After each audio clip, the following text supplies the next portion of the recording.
I'm great. How are you doing? Good, I'm Sophia Cunningham. Yeah, Sophia, it's Max. I remember meeting you. How are you? Good. Hey Max, it's Camilo. How's it going? It's great, Camille. How are you doing? Good. Thank you for asking. I'm Jennifer. It's also nice to meet you. Hi, Jennifer. Nice to meet you. My name's Max Mullen. So talk to us. So, You go first. all right. So, well, listen, I've been doing some research on your company, and I think your kids are doing a lot of really exciting work out in the field there, and I'm interested to hear about what you have to offer my university, because to be honest with you, this place has really gotten to be just like a stick in the mud place. I feel like it's very traditional. I'm really trying to get people to move out of the kind of old traditional brick and mortar. So tell me, what's your pitch? What you got going on here? Well, we were just collaborating before, and we wanted to know, what are you seeing from the pushback in the faculty? Is it that they don't have that much technology experience? Is it more they don't have the resources? Like, where is it going, so we can kind of direct you in the right direction?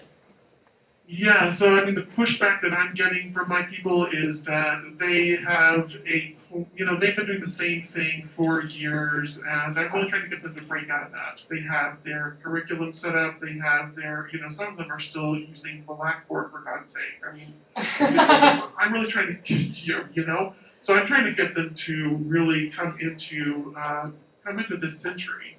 But the pushback I'm having is that they're concerned about not knowing how to use it and having to learn another new platform. So we need a lot of online tutorials in order to support them, so whenever they are using the tool on their own. So what else is there beside online tutorial? I mean, I think that's the thing, because, people have had, they say that doesn't really work for them, that they don't have time for that.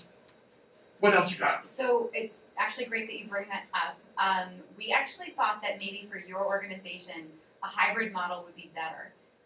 Some of the research that's been shown that the best way to educate adults is to give them that small group training in person with a trainer, but then also give them the time and space to do some independent work at their own pace, asynchronously as well.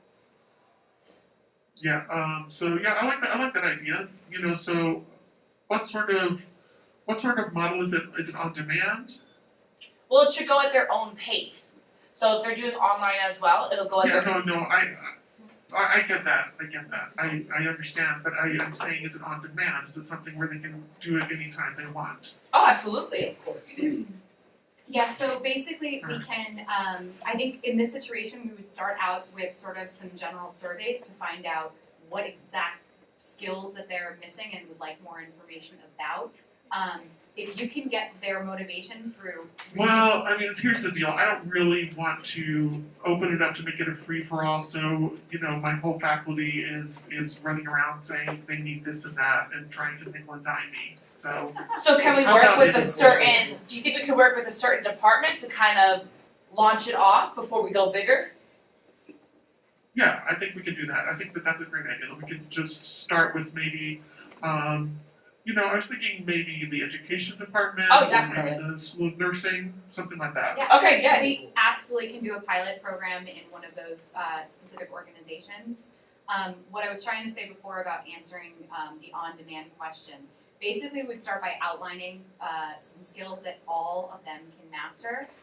So these can have, for the in-class sessions, they can do some small group training in those, but then they will have the ability to go into all the different things that they want to on their own pacing. Does that answer your question? Okay. Yeah, I think so. I mean, I'll need to take a look at it. If you can send me a link to it, and I'll check it out. But yeah, that sounds basically like what I thought it would be. So, and if we're gonna work with the education department or with the nursing department, is there certain courses that we should focus on? Because I was an education major as well, so I know there's many different classes with classroom management, and then there are students with disabilities. So what specific course would you like us to work with? Especially also in nursing, there's maternity, peds. Yeah, I mean, I think that I don't know. I'm thinking maybe if we start with education, maybe we do the ed leadership. Leadership, okay, cool. And then what about for nursing Yeah. as well? Let's start with ed leadership and see where we get from there. I mean, I think Okay. that particular team, my colleague Mike Hines, he's a really great he's really kind of a modern thinker, you know. So I think he'll be a great partner for us, and I'd like to talk to him about it. You know, maybe get him to introduce it to some of his graduate level classes, and go from there. Okay, so I think the next step would be establishing a timeline in which you'd want us to come in to set up, you know, the initial meeting, to find out when you would want the training to run through. We also want to make sure that we give time at the end to get some feedback to incorporate if this program's working, what's specifically working, what's not, and how we can kind of fix that and move towards pushing that to a larger group of people. So here's the deal: the timeline that we're working on has to be pretty accelerated because Okay. if we can get something going in the spring semester, but we need to have some pretty hard facts that it's working, that it's value added service, that people are going to buy into it from the ed leadership team. So You maybe know, we if can we have don't get them engaged, then the whole thing will, you know, really this is just, if we can get them engaged, then we can start spreading it around. If not, then, you know, I think that we probably won't get traction. So then maybe we can set up a video conference or a phone call conference so that way we can hear from your colleague of what he needs, so that way we can get the ball moving.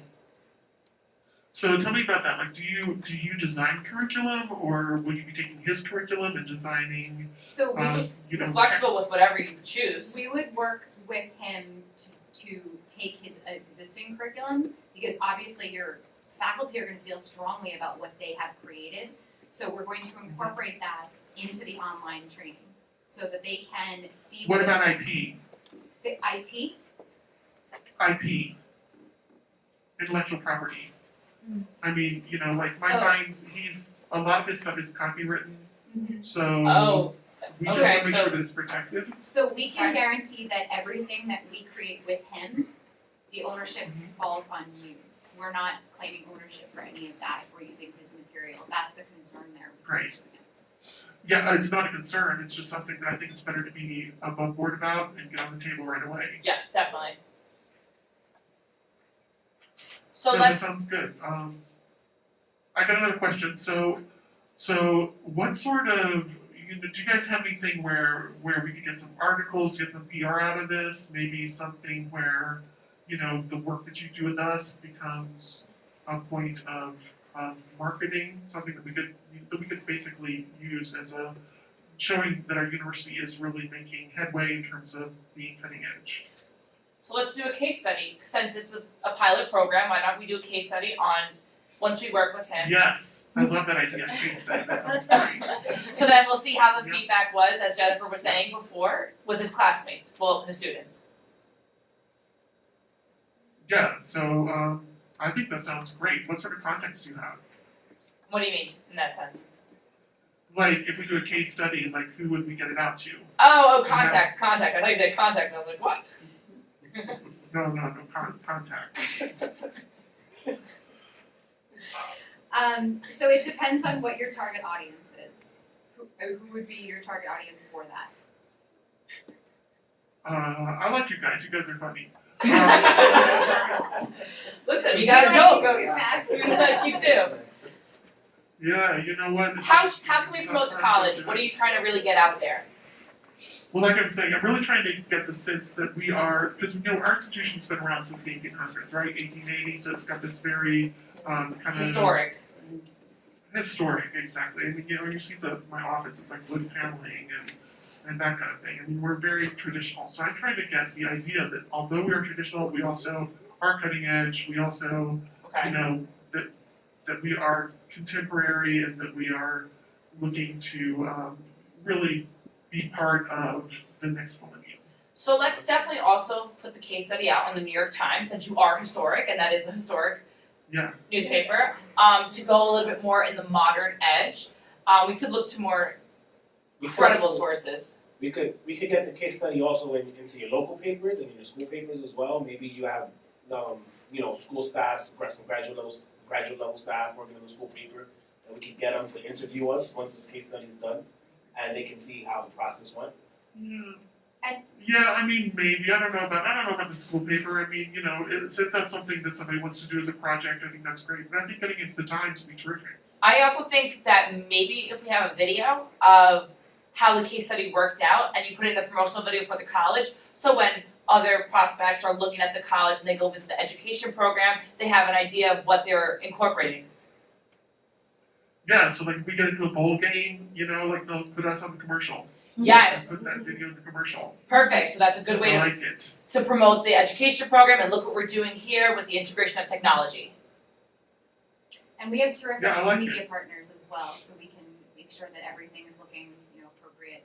And the other thing is that anything that we produce, we would love to, in terms of these case studies, in terms of this sort of like how we're presenting it to others, and with your permission, that's something that we then can share with other universities that are looking as well, so kind of get your name out there and with some of your competitors as well.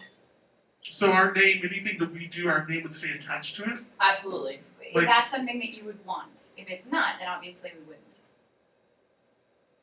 Yeah, I mean, as long as we have, we'd have to make sure that we have approval of anything that goes out with our name on it. But Correct. Definitely. yeah, that sounds like an interesting idea.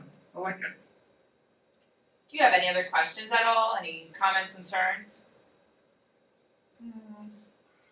I don't really think so. I think that let me talk to Mike about it and get back to you guys. We'll set up like a Skype or a Zoom or something like that. And Awesome. and like I said, let's be aggressive with the timeline. If we can go ahead and get this little project started, for the spring semester, I think that would be.